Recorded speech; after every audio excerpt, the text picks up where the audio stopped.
उम्मीद आप सब खरीद से होगी। आज हमारा जो टॉपिक है वो है cost of quality. Cost of quality, cost of quality जब भी हम ये लोग सुनते हैं तो हमारे जहन में ये आता है कि वो कॉस्ट जो हम बियर करते हैं क्वालिटी को अचीव करने के लिए, यानी इसके अंदर जितने भी एक्सपेंडिचर हो गया, एक्सपेंसिव हो गया आपके, और आपका जो मनी रिलेटेड जो थिंग्स हैं वो इसके अंदर आएगी। क्वालिटी होता है कि किस तरह से आपने एक्सीलेंसी को अचीव करने के लिए, कस्टमर को सेटिस्फाई करने के लिए आपने जो कॉस्ट बियर करनी होगी वो कॉस्ट ऑफ क्वालिटी में आती है। कॉस्ट ऑफ क्वालिटी के अंदर इसकी सब डिवीजन टू पार्ट्स में है, एक गुड क्वालिटी और एक poor quality. Cost of good quality and cost of poor quality. Good quality के अंदर ये आता है कि अगर आपके प्रिवेंशन कॉस्ट के अंदर जाए तो फैक्ट्री में मिसाल के तौर पर कोई चीज़ अगर एक बन रही है तो उसके अंदर जो प्रिवेंशन लफ्ज़ किससे है, प्रिवेंट से है। प्रोसीजर्स के अंदर अगर कोई कमी आ रही है या कोई भी चीज़ आपको लगता है कि ये अगर हो जाएगी, मिसाल के तौर पर आप एक फ़ोन का कवर बना रही हैं और फ़ोन का कवर बनाते उसके अंदर आपको पता है तो बैक कवर के अंदर पॉलीथीन की अगर ज़्यादा से ज़्यादा से कम होगी तो उसका डिस्टर्ब हो जाएगा वो डिज़ाइन। तो इसके लिए हम प्रिवेंशन इसे कहते हैं कि बचना है आपको क्वालिटी को अचीव करने के लिए जितना आपसे बचा जा सके आपने बचना है उस कॉस्ट को हम कहते हैं प्रिवेंशन कॉस्ट जो हम बियर करते हैं उसके ऊपर।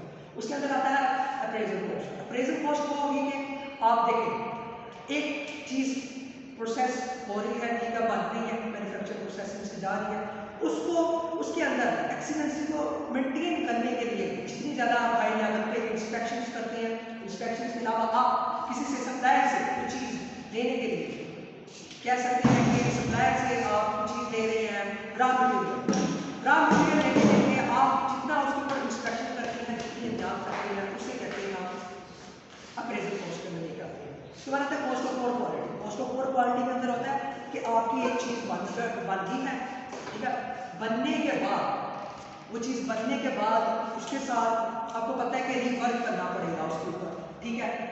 इसके अंदर आता है internal failure cost. Internal failure cost में ये होगा कि जितना भी फैक्ट्री ओवरहेड चीज़ें हैं, मिसाल के तौर पर यदि मैं फैक्ट्री बाउंड्री चीज़ बन रही है उसके अंदर इशू हो गया था टॉप मैनेजमेंट की तरफ से, लेबर की तरफ से, ठीक है, उसके अंदर जो आप बियर करते हैं उसे हम कहते हैं इंटरनल फेलियर कॉस्ट। उसके बाद आता है external cost, failure cost.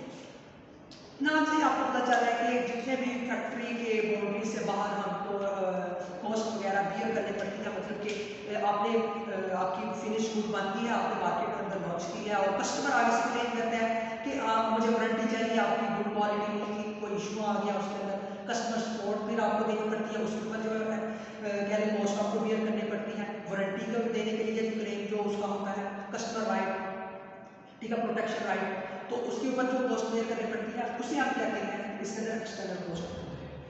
Thank you for paying attention. अल्लाह हाफ़िज़।